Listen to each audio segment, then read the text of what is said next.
ఫలించిన వ్యూహం. లక్ష్మీపురం అనే ఊళ్ళో శరభయ్య సేటి అనే వడ్డీ వ్యాపారి ఉండేవాడు. కఠినాత్ముడు. ఎవరికైనా డబ్బు అవసరం పడితే వారి సోమతను బట్టి అప్పు ఇచ్చేవాడు. ఆ ఊళ్ళో అతని మించిన ధనికులు, అప్పు ఇచ్చే వాళ్ళెవరూ లేకపోవడంతో కఠినాత్ముడైన శరభయ్య సేటి దగ్గరే అప్పు తీసుకోక తప్పేది కాదు ఆ గ్రామస్తులకు. శరభయ్యకు పిల్లలు లేరు. లంకంత ఇంట్లో అతను అతని భార్య మాత్రమే ఉండేవారు. శరభయ్య ఇంటిని ఆనుకొని ఒక పూరిపాక ఉండేది. అది సూరయ్య అనే పేదవాడిది. కూలినాలి చేసుకొని బతికే సూరయ్య దంపతులకు పెళ్ళిడొచ్చిన కూతురుండేది.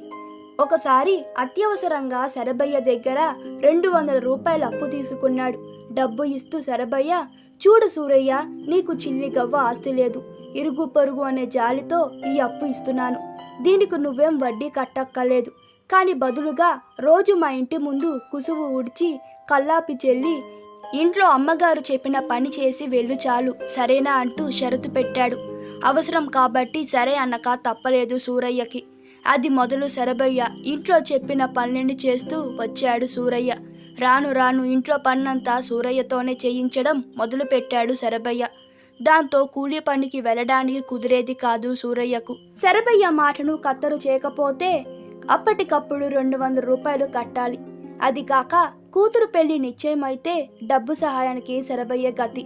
కాబట్టి అతని మాటను కాదనే పరిస్థితి లేదు సూరయ్యకు. ఏం చేయాలో పాలుపోలేదు. అలా కొంతకాలం గడిచింది.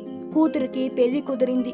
తన పూరపాక అమ్మేసి అమ్మాయి పెళ్లి చేద్దామని నిర్ణయించుకున్నాడు సూరయ్య. అదే మాట శరభయ్యతో చెబుతూ, అయ్యా, నా కూతురి పెళ్లి కోసం ఈ పాకను అమ్మేద్దాం అనుకుంటున్నాను.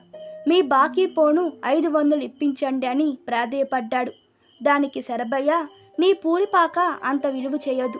పెళ్లి అంటున్నావు కాబట్టి నా బాకీ పోను 200 ఇస్తాను. అంతకన్నా 1 పైసా ఎక్కువ ఇవ్వను. ఇంకెవరైనా కొంటానంటే అమ్మేసుకో అన్నాడు నిక్కచ్చిగా. సూరయ్యకు తెలుసు శరభయ్య ఇంటి పక్కన ఇల్లంటే కొనడానికి ఎవరు ముందుకు రారని. ఆయన నలుగురిని అడిగి చూశాడు. అన్నట్లుగానే ఎవరు ముందుకు రాలేదు. కొందరు వచ్చినా వానను శరభయ్య బెదిరించాడు. ఆ సంగతి సూరయ్యకు తెలిసిపోయింది. సహాయం కోసం గ్రామాధికారి దగ్గరికి వెళ్ళాడు. అయ్యా, నా కూతురు పెళ్లి చేయాలి. నేనుంటున్న ఒక పాక తప్ప నాకు దమ్మిడి ఆస్తి లేదు. పక్కనే ఉన్న శరభయ్య నా స్థితి గమనించి తక్కువ రేటుకు కాజేయాలని చూస్తున్నాడు. తను కొనడం లేదు, ఇంకెవరిని కొనివ్వడం లేదు. మీరు నాకు న్యాయం చేయాలని కోరాడు. అంతా విన్న గ్రామాధికారి కొంచెం సేపు ఆలోచించి, నువ్వేం దిగులు పడకు. నువ్వన్న రేటుకు 2 పెట్టించి శరభయ్యతోనే నీ పాకలను కొనిస్తాను. అందుకు నువ్వు చేయవలసింది ఒకటే, నీ ఇంటిని అమ్మడం లేదని శరభయ్యతో చెప్పు చాలు అన్నాడు గ్రామాధికారి. ఆ తరువాత ఆ గ్రామాధికారి ఊళ్ళో ఎల్లయ్య, మల్లయ్య, రామశాస్త్రి అనే ముగ్గురిని పిలిపించి వారితో జరిగిన విషయమంతా చెప్పాడు.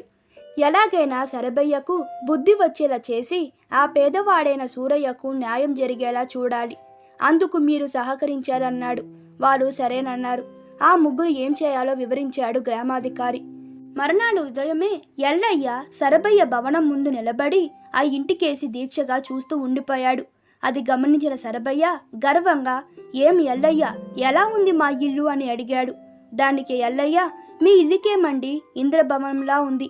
కానీ ఆ పక్కనేంటండి, పెంట దిబ్బలాగా ఆ పాక ఖాళీ చేయించండి అంటూ వెళ్ళిపోయాడు. మర్నాడు మల్లయ్య కూడా ఆ దారిన పోతూ శరభయ్య ఇంటి ముందు ఆగి భవనం కేసి చూడసాగాడు. అది గమనించిన శరభయ్య మీసం వేలేస్తూ, ఈ మధ్యనే రంగులు వేయించాను, భలే ఉంది కదూ మల్లయ్య మా ఇల్లు అన్నాడు. దానికి మల్లయ్య, మీరు ఏమనుకోపోతే ఒక మాట, పక్కనే ఆ పాక మీ ఇంటి అందాన్ని చెడగొడుతుంది. నాకు అదే నచ్చడం లేదు అంటూ వెళ్ళిపోయాడు. అంతే. శరభయ్య వెంటనే సూరయ్యను పిలిపించి, నువ్వన్నట్లుగానే 500 ఇస్తాను, నీ పాక ఖాళీ చెయ్యి అన్నాడు. బదులుగా సూరయ్య, అబ్బే, నేను ఇల్లు అమ్మడం లేదు, మీ బాకీ 4 రోజుల్లో తీర్చేస్తాలేండి అని చెప్పి వెళ్ళిపోయాడు. సూరయ్య తీరులో శరభయ్యకు గొంతులో పచ్చి వెలక్కై పడినట్లయింది. మరుసటి రోజు ఉదయమే శరభయ్య తన ఇంటి అడుగు మీద కూర్చుండగా ఆ దారిలో పోతున్న రామశాస్త్రి తన ఇంటివైపు చూడగానే తలదించుకొని వెళ్ళసాగాడు. అది చూసి శరభయ్య, ఏంటి శాస్త్రి గారు, మా ఇంటివైపు చూడకుండానే వెళ్ళిపోతున్నారు అని అడిగాడు.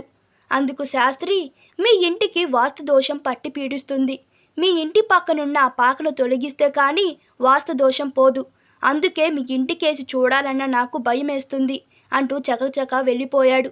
శరభయ్యకి గుండెల్లో దడ పుట్టింది. వెంటనే సూరయ్య ఇంటికి వెళ్ళి, సూరయ్య, నీకు 1000 రూపాయలు ఇస్తాను, పాక వదిలేసి వెళ్ళిపో అన్నాడు నచ్చజెప్పుతూ. అందుకు సూరయ్య, భలేవారులే, 2000కు బేరం వచ్చినా ఇవ్వలేదు, అసలు నేను అమ్మను అన్నాడు. వెంటనే శరభయ్య 2000 తీసి సూరయ్య చేతిలో పెట్టి, బాబాబు కాదనకు అంటూ ప్రాధేయపడ్డాడు. ఆ డబ్బు తీసుకొని మనసులో గ్రామాధికారికి కృతజ్ఞతలు చెప్పుకుంటూ ఇల్లు ఖాళీ చేయడానికి ఒప్పుకున్నాడు సూరయ్య. ఈ వీడియో మీకు నచ్చినట్లయితే మీ అభిప్రాయాలు కామెంట్లో తెలపండి. Please like, share and subscribe to my channel. Thank you.